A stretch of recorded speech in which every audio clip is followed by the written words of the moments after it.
Madam, Krishnalanka lockup death case Sai Krishna 22-23 ఏళ్ల యువకుడు ని అకారణంగా లాకప్ డెత్ చేయడమే కాకుండా బాడీని కూడా మాయం చేశారనేది ప్రధానమైనటువంటి ఆరోపణ. ఎలా చూడాలి ఈ అంశాన్ని? అంటే పోలీస్ వ్యవస్థ ఇంత నిస్సిగ్గుగా, ఇంత నిర్లజ్జగా వ్యవహరిస్తుందా? కళ్ళు మూసుకుపోయిందా? లేకపోతే ఎవరు ఏం చెయ్యరు అనే ఒక ఇదా అనేది అంటే ఏం చెప్తారు మీరు? కూటమి అనేది పగ్గాలు తీసుకున్న నాటి నుంచే అసలు ఆంధ్ర రాష్ట్రానికి భద్రత అనేది క్వశ్చన్ మార్క్ గా మారిపోయింది సార్. ఇది 100% వాస్తవంతో కూడినటువంటి విషయం. ఏదైనా చట్టాన్ని చేతుల్లోకి తీసుకునేటటువంటి హక్కు పోలీసులకు ఎక్కడుందో రాజ్యాంగ పరంగా వీళ్ళు చెప్పాలి. న్యాయస్థానాలు ఉన్నది ఎందుకు? ఒకవేళ ఆ బాబు గనక నిజంగా తప్పు చేసి ఉంటే పోలీసులు ఎంతవరకు దాన్ని చేతుల్లోకి తీసుకోగలగాలి సార్? ఆ పిల్లాడికి ఆ పిల్లాడిని అరెస్ట్ చేయటం, ఒకవేళ తను చేసిన తప్పు గనక రుజువు అయ్యేటట్టుంటే గనక కోర్టుకి సబ్మిట్ చేయటం, అక్కడ శిక్ష వేయించడం, లేదా అతనికి కోర్టు ద్వారా ఏదైనా చట్టపరమైనటువంటి చర్యలు తీసుకోవటం అనేది ఒక పద్ధతితో కూడినటువంటి విషయం. కూటమి నేతలు మా వెనకాల ఉన్నారులే అని పోలీసు వారు కూడా ఇంత బరి తెగించటం అనేది నిజంగా ఉమ్. చాలా బాధాకరమైనటువంటి విషయం సార్. అందులోనూ ఒక కాపు సామాజిక వర్గానికి సంబంధించి ఈ రోజున ఆ ఆ కుటుంబానికి సంబంధించినటువంటి వాళ్ళల్లో మగవాళ్ళు కూడా కొంతమంది ఏం మాట్లాడుతున్నారంటే వాళ్ళు రాధామిత్ర మండలికి సంబంధించినటువంటి వాళ్ళు కూడాట. మా ఉమ్. రంగా గారే గనక బ్రతికుంటే గనక ఈ రోజున మాకు ఇలా జరిగేది కాదు. ఖచ్చితంగా రాబోయే రోజుల్లో ఒకడొస్తాడు అని జగన్ గారిని ఉద్దేశిస్తూ కూడా వాళ్ళు మాట్లాడటం జరిగింది ఖచ్చితంగా. ఉమ్. వాళ్ళ ఇంటెన్షన్‌ని, ఎందుకంటే వాళ్ళ బాబుని తీసుకురాలేకపోవచ్చు గానీ, ఈ చేసి ఈ అకృత్యానికి పాల్పడినటువంటి సిఐ నాగరాజు గారి మీద వీళ్ళు ఏ పార్టీ చర్యలు తీసుకుంటారు అనేది కూడా మనకి ఈరోజు ప్రశ్నార్థకమే. ఎందుకంటే నిన్న తన ప్రైడ్ ఆఫ్ మూమెంట్ అని చాలా గ్రేట్‌గా చెప్పుకుంటున్నటువంటి వంగలపూడి అనిత గారు మరి కొంతమంది అధికారులతో కలిసి నిన్న ఉమ్. కంప్లీషన్ ఆఫ్ 2 ఇయర్స్ కింద నిన్న ప్రెస్ మీట్ పెట్టింది. ఉమ్. తన అడ్మినిస్ట్రేషన్‌లో. అది ఎంత గొప్పగా ఏడ్చిందో, మరి కొంతమంది ఆ గంజాయి కేసుకు సంబంధించిన సోహెల్ ఎలా పట్టుబడ్డాడనే దాని మీద, అలాగే ఈ చింతమనేని ఇష్యూ మీద, అలాగే ఈ విజయవాడ ఈ కృష్ణలంక ఈ కాపు బా కులానికి సంబంధించిన బాబు మీద, అట్లాగే తన నియోజకవర్గ పరిధిలో తప్పిపోయినటువంటి 10 రోజుల క్రితం తప్పిపోయిన పాప ఉంది కదా, జ్ఞానేశ్వరి. ఆ పాప గురించి అడిగితే నీళ్లు నమిలింది. ఉమ్. ఏంటండి ఆవిడ అడ్మినిస్ట్రేషన్, నాకు అర్థం కాదు. ఎంత దారుణంగా వీళ్ళ అండదండలు చూసుకుని పోలీసులు నిజంగా రక్షించాల్సినటువంటి రక్షకులుగా ఉండాల్సినటువంటి వ్యక్తులు భక్షకులుగా మారిపోవటం నిజంగా చాలా దారుణాతి దారుణం. ఆ ఉమ్. తల్లిని పట్టుకొని కూడా ఆయన చాలా దుర్భాషలాడారట. మాట్లాడకూడనటువంటి బూతులు మాట్లాడారట. ఏం చేసుకుంటావో చేసుకో అని చెప్పని కూడా చెప్పటం జరిగిందట. ఎందుకంటే ఆ బూతులన్నీ కూడా నేను మీతో వర్ణించలేని పరిస్థితి. ఆవిడ మీడియా ముందుకొచ్చి కన్నీరు మున్నీరై మాట్లాడుతోంది. సరే, ఉమ్. నా బిడ్డ ప్రవర్తన సక్రమంగా లేకపోవచ్చు. తను తప్పు చేసుండొచ్చు. పోనీ అరెస్ట్ చేసుంటే, మనిషి బ్రతికుంటే కోర్టు ముందు హాజరుపరచండి. లేదు, చచ్చిపోతే మాకు శవాన్నివ్వండి. ఈ 2 చెయ్యకుండా పిల్లాడి మటుమాయం వెనక మీరెందుకు ఈ రకంగా దోబూచులాడుతున్నారు? నా బిడ్డను నాకివ్వండి అని చెప్పి నా తల్లి లబోదిబోమని ఏడుస్తుంటే, మరి హైకోర్టు తీర్పు గావచ్చు, ఆ తర్వాత బయటికి వచ్చినటువంటి నిజాలను బట్టి చూస్తే హి ఈస్ డెడ్. చనిపోయాడు. ఈ లాకప్ డెత్‌కి నిదర్శనం అన్నమాట. ఖచ్చితంగా సిఐ నాగరాజు అనేటటువంటి పోలీస్ అధికారి ఈ యొక్క అరాచకానికి ఆయన మరి మందలించేటటువంటి ప్రయత్నంలో మరి అతను అతను కొడుతుంటే తగలరాని చోట తగిలి చనిపోయాడా? లేకపోతే గనక ఇంటెన్షనల్లీ కావాలనే చంపేశాడా? అనేది తెలియాల్సినటువంటి పరిస్థితి సార్. కందుకూరు దాకా తీసుకెళ్ళటమే కాకుండా అక్కడి నుంచి కారెక్కిచ్చి ఆ తర్వాత అతన్ని ఉమ్. స్మాష్ చేసి అక్కడి నుంచి శ్రీకాళహస్తిలో నదిలో పడేసి అక్కడి నుంచి కృష్ణలంకకు తీసుకొచ్చి శవాన్ని మరి స్వర్గపురిలో ఎవరికీ తెలియకుండా త్రూ మిషన్ కాల్చేశారు. ఇది ఇది పోలీసు వారు చేయవలసినటువంటి పనేనా? హోమ్ మినిస్టర్ ఏం చేస్తోంది? చంద్రబాబు నాయుడు ఇస్తున్నటువంటి గైడ్ లైన్స్ ఇదేనా అని చెప్పని మీ ద్వారా ఆంధ్ర రాష్ట్ర ప్రజల తరపున నేను ఈ ప్రభుత్వాన్ని నేను క్వశ్చన్ చేస్తా ఉన్నాను సార్. ఎంత దౌర్భాగ్యమైనటువంటి పరిస్థితుల్లో ఆంధ్ర రాష్ట్ర భద్రత ఈ రోజున ప్రశ్నార్థకంగా మారిపోయిందో ప్రతి ఒక్కళ్ళు కూడా చూస్తా ఉన్నారు. ఇంకా జబ్బలు జరుచుకుంటూ మేము చాలా గొప్పగా నడిపిస్తున్నామని చెప్పని చెప్పుకోవటానికి గౌరవ హోమ్ మినిస్టర్కి మరి సిగ్గు కూడా ఉండడం లేదు. అది అందుకు మేం సిగ్గుపడాల్సి వస్తుంది. అసలు చెప్పండి. వాస్తవానికి అతను చేసిన నేరం ఏంటంటే ఏం చెప్తారు? అతను ఏ నేరం చేశాడని కారణంగా చూపి అతన్ని పోలీసులు పట్టుకెళ్లారు ముందు? ఏదో గంజాయికి సంబంధించినటువంటి వ్యవహారాలు ఉన్నాయని చెప్పని అంటున్నారు సార్. పర్టికులర్లీ ఇంకా డీటెయిల్స్ అవి కూడా ఇంకా అంటే అన్ని బయటికి రానివ్వలేదు.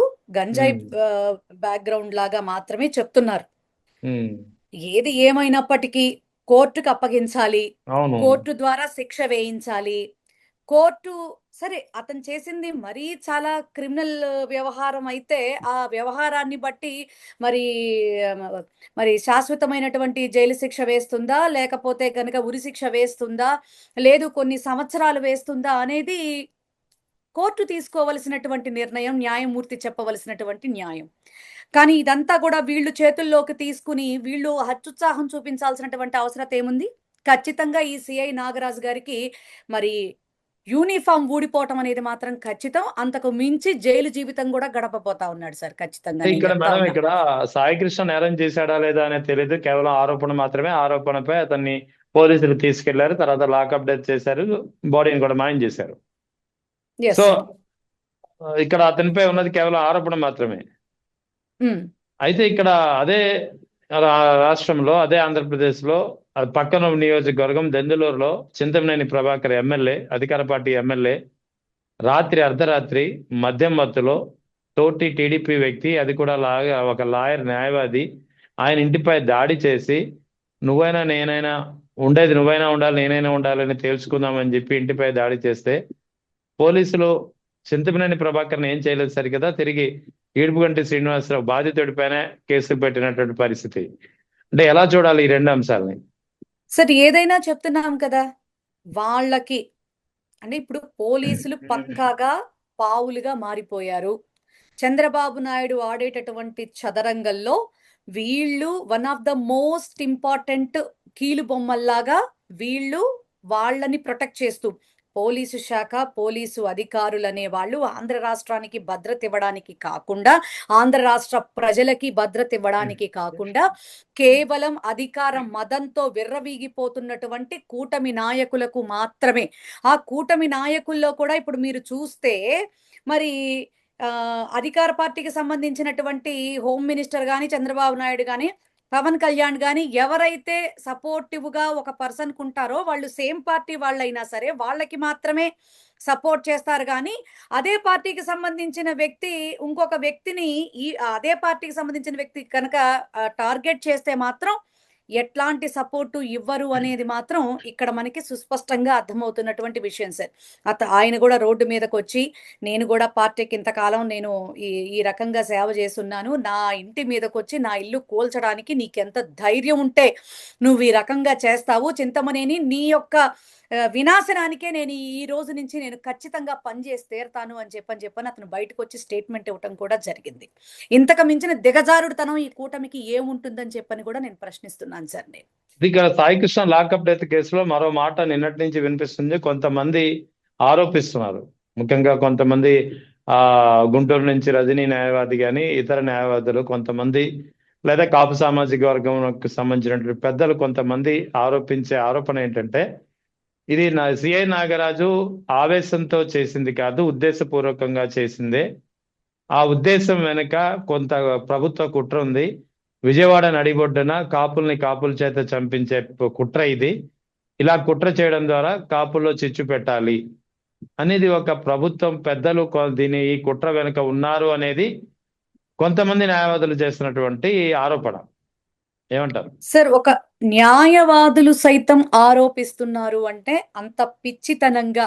ఎందుకంటే చట్టం ఏంటి, న్యాయం ఏంటి, నిత్యం నల్లకోటు ధరించి కోర్టు ప్రాంగణాల్లోకి వెళ్ళి మరి ఆ న్యాయస్థాన బుక్ని చేతిలో పట్టుకుని ముందుకు వెళ్ళేటటువంటి వాళ్ళు గబుక్కుమని ఎలా పడితే అలాగా రోడ్ల మీదకొచ్చి స్టేట్మెంట్లు ఇస్తారు అని అయితే మాత్రం నేను అనుకోను. ఇందులో ఒక ఉమ్, కుల భావనతో వాళ్ళు మాట్లాడుతున్నారని అయితే మాత్రం నేను అనుకోను సార్ నేను. ఉమ్, వాళ్ళు ఉన్నది ఉన్నట్టుగా చెప్తా ఉన్నారు.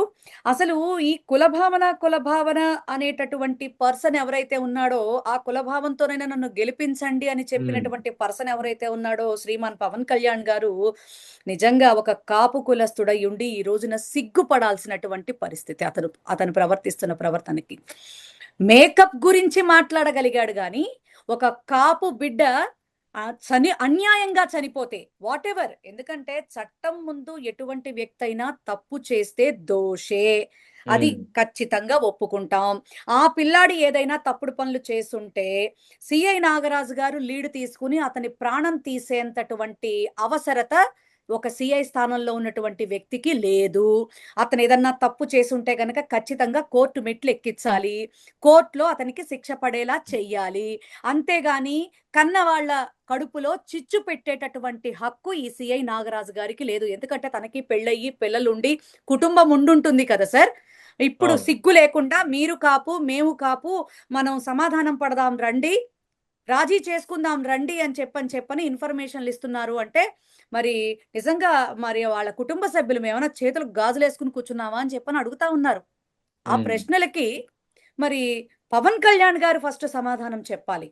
వాళ్ళ ఓట్లతో, వాళ్ళని ప్రాధేయపడినటువంటి విధానంతో, పోనీలేని ఒక అవకాశం ఇచ్చి, ఏదో చేస్తాడు అని చెప్పని ఊహించి, అతని యొక్క భావజాలాలన్నిటినీ కూడా గౌరవించి నడిచినటువంటి వ్యక్తుల గుండెల్లో ఈ రోజున ఒక్క స్టేట్మెంట్ కూడా ఇవ్వకుండా, అదే వంగలపూడి అనిత కోసం మేకప్ మీద అసలు వండర్‌ఫుల్‌గా గుడివాడ అమర్నాథ్ గారిని పట్టుకొని చాలా బాగా స్టేట్మెంట్ రైట్. ఇచ్చాడు. అది వేరే కానీ విషయం ఒక మాట్లాడదాం. ఒక తన సామాజిక వర్గానికి సంబంధించినటువంటి ఒక బిడ్డ అన్యాయంగా చచ్చిపోతే, నేనంటున్న పాయింట్ మీరు నోట్ చేసుకోవాలి సార్. ఉమ్, అతను తప్పు చేసుంటే మీరైనా, నేనైనా, ఎవరమైనా సరే సార్, ఈ రాష్ట్రంలో ఉన్న వాళ్ళెవరైనా, ఈ దేశంలో ఉన్నవారెవరైనా తప్పు చేస్తే మనం చట్టం ముందు దోషులమే. కానీ శిక్షించాల్సినటువంటి పద్ధతి ఇది కాదు. న్యాయాన్ని, చట్టాన్ని ఎవరు కూడా చేతుల్లోకి తీసుకోవటానికి అర్హులు కాదు. అందుకు ఈ సిఐ నాగరాజు ఏమి అతీతుడు కాదు. ఖచ్చితంగా అతని ఖాకీ డ్రెస్ రిమూవ్ అయిపోవటం ఖాయం. అతను ఏ రాజీకని అతను బ్రతిమిలాడినా నాకు తెలిసి రాష్ట్రం అంతా కూడా భగ్గుమంటా ఉంది ఈ విషయంలో. ఈ విషయంలో నిమ్మకి నీరెత్తినట్టు కూర్చున్నటువంటి పవన్ కళ్యాణ్‌కి కూడా కౌంట్ డౌన్ అయితే మొదలైపోయిందని మాత్రం ఖచ్చితంగా అంటే ఇక్కడ చెప్తాను సార్. ఇటీవల ఒక టెంపుల్ కి సంబంధించినటువంటి ఇష్యూలో రఘురామకృష్ణరాజు మీద దాడి జరగకపోయినా, నేరుగా ఆయనపై దాడి జరగకపోయినా ఆయనపై దాడి జరిగిందని చెప్పి క్రియేట్ చేసినప్పుడు దాని మీద పవన్ కళ్యాణ్ చాలా వేగంగా రియాక్ట్ అయ్యారు. దాడిని ఖండిస్తూ ఆయన ట్వీట్ చేశారు, వ్యాఖ్యానాలు చేశారు. అంతకుముందు భీమవరంలో ఒక డిఎస్పీ పేకాట నేరుగా నిర్వహిస్తున్నారంటూ డిఎస్పీపై ఎస్పీకి ఫిర్యాదు చేశారు ఇదే పవన్ కళ్యాణ్. కానీ ఇక్కడ విజయవాడ నడిబొడ్డున కృష్ణలంకలో ఒక యువకుడిని, సార్ అతని కాపు సామాజిక వర్గమా మరొకటి అనేది పక్కన పెట్టండి, అతను సార్ ఒక బేసిక్‌గా యువకుడు, హ్యూమన్ 22 ఏళ్ల ఒక యువకుడు. పర్సన్. ఆ యెస్ సార్. అతన్ని లాకప్ డెత్ చేసి అతని బాడీని మాయం చేశారు అనేది అయితే నిజమే. సో దీనిపై అవును. ఎందుకు పవన్ కళ్యాణ్ స్పందించలేకపోయారు? సార్ తన తనకి పదవీ దాహం ఎంతుందో దీన్ని బట్టి క్లియర్‌గా అర్థమైపోతోంది. మీరు గమనించే ఉంటారు. చంద్రబాబు నాయుడు గారికి కష్టం వస్తే రోడ్ల మీదకొచ్చి మాట్లాడతాడు, స్టేట్మెంట్లు ఇస్తాడు. అలాగే మరి చంద్రబాబు నాయుడు గారు ఎవరినైతే సపోర్ట్ చేయమంటే ఐదర్ త్రిపుల్ ఆర్ అవ్వచ్చు, ఆర్ వంగలపూడి అనిత అవ్వచ్చు. ఉమ్, చంద్రబాబు నాయుడు గారి డైరెక్షన్‌లో ఎవరికి సపోర్ట్ చేయమంటే వాళ్ళకి సపోర్ట్ చేస్తాడు. అది అన్యాయం అయినా కూడా న్యాయం అని చెప్పేటటువంటి ప్రయత్నంలో చాలా లాయర్ కూడా అంత బాగా వకాల్తా పుచ్చుకోదు సార్. అంత గొప్పగా వకాల్తా పుచ్చుకుంటారాయన. కానీ ఈ రోజున ఒక తన కాపు సామాజిక వర్గానికి సంబంధించినటువంటి వ్యక్తి, అందులోనూ విజయవాడలో నడిబొడ్డులో మరి ఇక్కడ రంగా గారు పుట్టి మరణించి ఆయనకంటూ రాష్ట్రమంతా ఒక బ్రాండ్ ఇమేజ్‌ని క్రియేట్ చేసుకున్నటువంటి స్థలంలో ఒక కాపు బిడ్డ చనిపోతే సార్, మీరన్నట్టు ఆ బాబుకి ఒక కులాన్ని అంటగట్టాలని కాదు సార్. ఆ కులాన్ని ఉపయోగించుకుని ఓట్లేయించుకుని వాళ్ళకి దండాలు పెట్టి దస్కాలు పెట్టి నన్ను గెలిపించండి అని చెప్పి అధికారంలోకి వచ్చిన తర్వాత వాళ్ళని పట్టించుకోనటువంటి వ్యక్తి గురించి మాట్లాడవలసి వచ్చినప్పుడు ఖచ్చితంగా కుల ప్రస్తావన తీసుకురావాల్సినటువంటి పరిస్థితి వస్తోంది సార్. అందుకనే ప్రతి ఒక్కళ్ళు కూడా ఈ రోజున నిలదీయటం జరుగుతా ఉంది. ఇది పవన్ కళ్యాణ్ గారి అసమర్థతకి నిదర్శనం. ఇది ఖచ్చితంగా. ఎందుకంటే ఎంతో మంది కాపు సామాజిక వర్గానికి సంబంధించినటువంటి వాళ్ళు మా పవన్ కళ్యాణ్ ఏదో చేస్తాడు. మన సామాజిక వర్గం నుంచి కూడా ఒక వ్యక్తి ముఖ్యమంత్రి అయితే ఈ రాష్ట్రానికి పరిపాలన ఎలా ఉంటుందో అని ఎంతో ఊహించుకున్నారు గానీ భగవంతుడికి తెలుసు సార్ ఈయన ఎంత గొప్ప సమర్థుడో. అందుకే 14 ఏళ్ళు కూడా ఒక్క అవకాశం ఇవ్వలేదు సరికదా! ఈ 14 ఏళ్ళు మరి అయిపోతే మళ్ళీ 29 నుంచి ఎలాగో మళ్ళీ జగన్మోహన్ రెడ్డి గారికే ప్రభంజనం అనేది మొదలవుతుంది. ఆయన సువర్ణ అధ్యాయమే ఇక ఎప్పటికీ ఆయన ఉన్నంత వరకు కొనసాగుతూనే ఉంటుంది కాబట్టి, భగవంతుడు కూడా పోన్లే పాపమని కాపు సామాజిక వర్గ ప్రజల్లో కూడా దూరి కొంచెం ఆయనకి సపోర్ట్ చేసి, ఆయన చెప్పిందల్లా వినేటట్టుగా ఆ టైం వరకు వాళ్ళకి మనసునిచ్చి ఆయన్ని గెలిపించేటటువంటి ప్రయత్నంలో ఆయన్ని నిలబెడితే వాళ్ళందరి హృదయాల్ని ఎంత పిండేసి, పొడి చేసి కత్తులతో ప్రతి క్షణం కూడా ఆయన తీసుకుంటున్నటువంటి స్టాండ్స్ ఒక్కొక్క విషయంలో చూస్తా ఉంటే, మరి మీరు దాసరి రాము గారిని తీ ఉమ్, చ చ తీసుకోవచ్చు. ఇందాకే మీరు చెప్పారు మన రజనీ గారు గావచ్చు, ఉమ్. లలితశ్రీ గారు గావచ్చు, తిరుపతి నుంచి ఇంకెవరో మొన్న గూడా ఒక ఆవిడ ఓవి రమణ, ఆహ్, ఆహ్, ఆ! ఆవిడ ఆవిడ రమణ గూడా గారు కూడా గావచ్చు. ఉన్నారు. అవునవును. ఆవిడ గూడా ఏమన్నారంటే, నేను నిఖార్సైనటువంటి కాపు బిడ్డని. అసలు మనలో మరి ఇవి అదేంటి రాజ్యసభకి వెళ్ళేంత అర్హులు ఎవరు లేరనుకుని మీరు ఆ లింగమనేనికి ఇవ్వబోతా ఉన్నారా అని చెప్పని గూడా ఆవిడ చాలా ఇంటెన్షనల్లీ చాలా చాలా బాధపడుతూ ప్రెస్ మీట్ పెట్టినటువంటి పరిస్థితులు. రైట్. ఇది ఏమన్నా మరి వైఎస్ఆర్‌సీపీ వాళ్ళేమన్నా కావాలని చేస్తున్నటువంటి వ్యవహారాలా? సార్ ఇంకొకటి బొలిశెట్టి గారు గూడా. ఈ ఉమ్. రోజుకి కూడా ఒకప్పుడు ఆయనతో కలిసి నడిచి, ఒకప్పుడు ఆయన కోసం విభేదించి అందరినీ మరి వైఎస్ఆర్‌సీపీ వాళ్ళని కూడా టార్గెట్ చేసి మాట్లాడినటువంటి వ్యక్తులు, ఈ రోజున నిజంగా జగన్మోహన్ రెడ్డి గారు చేస్తున్నటువంటి పని ఇంత గొప్పగా చేశాడు. నిజంగా కమిట్మెంట్ ఉన్నటువంటి వ్యక్తి, కమిటెడ్‌గా వర్క్ చేసేటటువంటి వ్యక్తి ఎవరైనా ఉన్నారంటే ఈ రాష్ట్రంలో ఒక్క జగన్మోహన్ రెడ్డి గారు మాత్రమే. ఆయనే ఇచ్చిన మాటని నిలబెట్టుకొని, మాట ఇస్తే మాట తప్పను అన్నట్లుగా పరిపాలన చేసినటువంటి వ్యక్తి ఇంత చక్కగా పాలించాడా అని చెప్పని వాళ్ళల్లో వాళ్ళే రియలైజ్ అయ్యి మరి పవన్ కళ్యాణ్ అసమర్థతకి నిజంగా ప్రతిరోజు బాధపడతా ఉన్నారు. గుడివాడ అమర్నాథ్ పై ముఖ్యంగా వంగలపూడి అనిత చేసినటువంటి వ్యాఖ్యలు, లేదా దానికి కౌంటర్ గా ఈయన చేసినటువంటి వ్యాఖ్యలు, దీనిపై పెద్ద దుమారం రేగుతుంది. ముఖ్యంగా కూటమి నేతలు గుడివాడ అమర్నాథ్ ని తప్పుపడుతూ మాట్లాడుతున్నారు. వాస్తవానికి గతంలో ఏం జరిగింది, ఇప్పుడు ఏం జరిగిందంటే ఏం చెప్తారు? సార్ ఒక్క మాట చెప్తా. అసలు వీళ్ళకి గుడివాడ అమర్నాథ్ గారిని ప్రశ్నించేటటువంటి హక్కు, నైతిక హక్కు లేదు. ఎందుకు చెప్తా ఉన్నానంటే, అనిపించుకో అత్తగారా అని ఒక సామెత ఉంది. నువ్వు హోమ్ మినిస్టర్ అయినంత మాత్రాన, నీకు దళిత కార్డు ఉన్నంత మాత్రాన, నీకు అధికారం మదం ఉన్నంత మాత్రాన, అహంకారంతో మాజీ మంత్రి అన్నటువంటి గౌరవం లేకుండా నీ ఇష్ట రాజ్యంగా గుడ్లు పగలగొడతాం, మాకు గుడ్లు పగలగొట్టడం వచ్చు, ఆ వాడు వీడు ఎవడాడు అని మాట్లాడితే నిన్ను ఊరుకుంటారనుకుంటున్నావా ఏంటి? రాజ్యాంగంలో రాజ్యాంగబద్ధంగా నువ్వు ఒక్కదానివే బ్రతుకుతున్నావా ఆంధ్ర రాష్ట్రంలో? మిగతా వాళ్ళెవరూ బ్రతకట్లేదా? వాళ్ళకి హక్కులు లేవా? మానవ హక్కులు? నువ్వు మాట్లాడేదంతా భావ స్వేచ్ఛ, ప్రకటన స్వేచ్ఛ. అమర్నాథ్ గారు మాట్లాడింది తప్ప. ఆయన్ని వాడు వీడు అని నువ్వు అంటం ఎందుకు? ఆయన మేకప్ మంత్రి అన్నారని ఎక్కిళ్ళు పెట్టి ఏడవటం ఎందుకు? కొంచెమన్నా సిగ్గుపడాలి సార్. ఆడవాళ్ళం సార్. నేనైతే ఒక మాట చెప్తున్నా. ఆవిడొచ్చి పీతల సుజాత గారు అవ్వచ్చు, లేకపోతే ప్రశాంత్ రెడ్డి గారు కావచ్చు, జ్యోత్స్న కావచ్చు, వీళ్ళందరూ కూడా లబో దిబో అంటున్నారు కానీ నేను వాళ్ళందరినీ I'm asking only one question for them sir. మనం ఆడవాళ్ళం, ఖచ్చితంగా మనం డిగ్నిటీ మెయింటైన్ చేయాలా? ఖచ్చితంగా మనం బయటకు వచ్చేటప్పుడు సెల్ఫ్ రెస్పెక్ట్‌తో, అలాగే సెల్ఫ్ కాన్ఫిడెన్స్‌తో ఉండడం కోసం, మనల్ని ప్రొజెక్ట్ చేసుకోవటం కోసం, మన అపియరెన్స్‌ని చాలా పర్ఫెక్ట్‌గా చూపించుకునేటటువంటి విధానం అనేది ప్రతి ఒక్క స్త్రీ కూడా మెయింటైన్ చెయ్యాలి కూడా. అది 100% ఒప్పుకుంటాం. ఓకే. కానీ ఒక ఆడ మనిషిగా మనం ఎదుటి వ్యక్తిని మనం మాట్లాడేటప్పుడు అందులో మగవాళ్ళని మాట్లాడేటప్పుడు కాస్త నోరు అదుపు ఉండాలి కదా సార్. కాస్తన్న మర్యాద అనేది ఉండాలి కదా. ముందు వెనక చూసుకోకుండా నీ ఇష్టం వచ్చినట్టు మాట్లాడితే ఇలాంటి రిప్లైస్ ఆయన ఏమన్నారు సార్?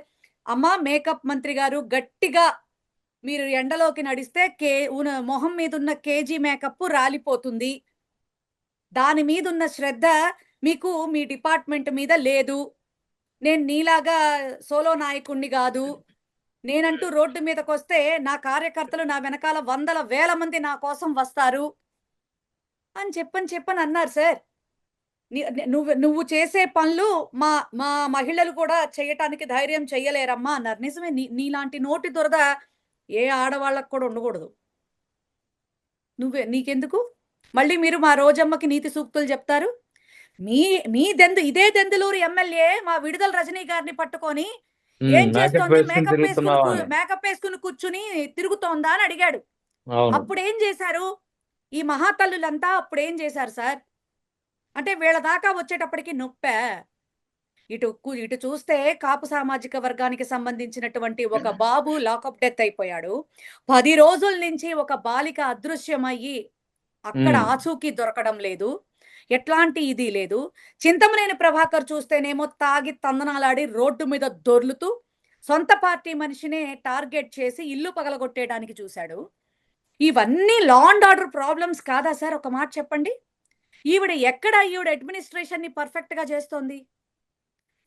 ఏమి సాధించేసిందని చెప్పని మరి ఈవిడ కంప్లీషన్ ఆఫ్ 2 ఇయర్స్ నా అడ్మినిస్ట్రేషన్ లో ఇట్స్ ఎ ప్రైడ్ మూమెంట్ అని ఓ గొప్పలు చెప్పుకుంటా ఉంది. అసలు ఈవిడ అంటాం ఎందుకు అనిపించుకోవటం ఎందుకు? పైగా వీళ్ళందరూ దానికి తందాన అంటే తానే తందన భజన దిక్కుమాలినతనం కాకపోతే పవన్ కళ్యాణ్ ఆవిడకి కూడా రోజాని గతంలో వ్యాఖ్యలు చేశారు. ఆయన కూడా డైమండ్ రాణి అంటూ. పవన్ కళ్యాణ్ గారు కూడా సార్ అసలు ఆయనకి గుడివాడ అమర్నాథ్ గారిని సజెస్ట్ చేయటానికి ఏ మాత్రం నైతిక హక్కు లేనటువంటి వ్యక్తి. డైమండ్ రాణి అని నువ్వు కూడా నన్ను అంటావా అంటే అంటే ఏంటి నీ ఉద్దేశంలో? ఈ ప్రపంచంలో నువ్వు ఒక్కడవే మనిషివా? రోజా గారు మనిషి కాదా? ఇతరత్రా ఎవరు మనుషులు కాదా? నువ్వు కూడానా అంటే ఏంటది?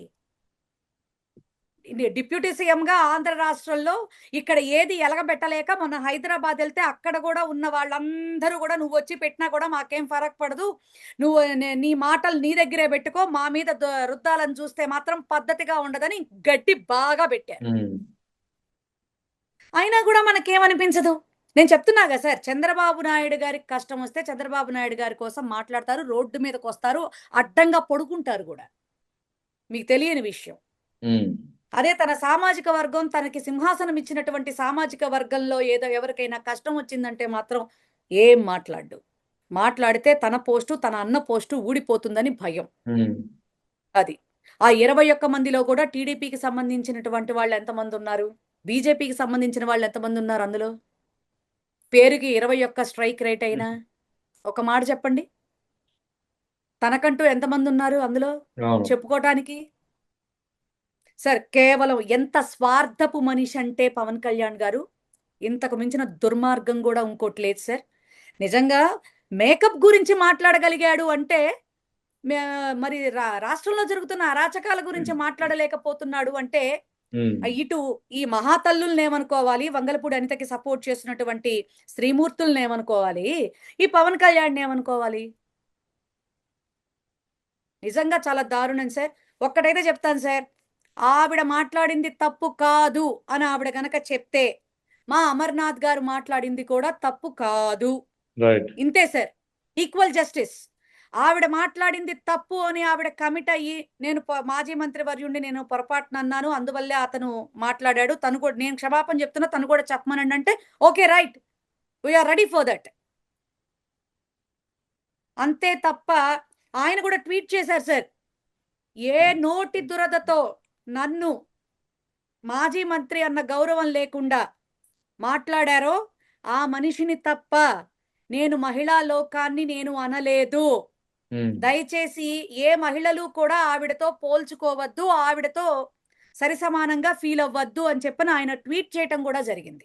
ఉమ్, ఇది వాస్తవమే కదా అవును. అన్నది నువ్వు రెస్పాండ్ అయింది పాపం ఆయన కదా నువ్వు తప్పు చేస్తే ఆయన తప్పు చేసినట్టు నువ్వు తప్పు చేయకపోతే ఆయన తప్పు చేయనట్టు ఈక్వల్ జస్టిస్ ఇక్కడ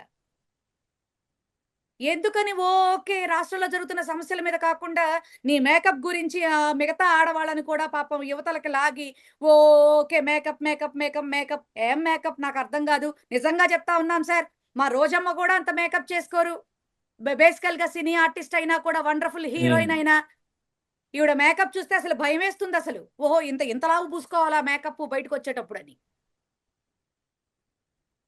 సార్ ఒక్కటి సార్ ఆడ మనిషి అన్న తర్వాత నలుగురిలోకి వచ్చినప్పుడు రెండు చేతులెత్తి నమస్కరించుకునే విధంగా ఉండాలి అంతేకాని మనకి నోరు ఉంది కదా నాకు అధికారం ఉంది కదా నా వెనకాల ముఖ్యమంత్రి ఉన్నాడు కదా అని నోటి దొరద వేషాలు వేస్తే సార్ ఇట్లాంటి బలహీనమైనటువంటి క్షణాలు కూడా సమాజంలో ఫేస్ చేయాల్సినటువంటి పరిస్థితి ఖచ్చితంగా వస్తుంది సార్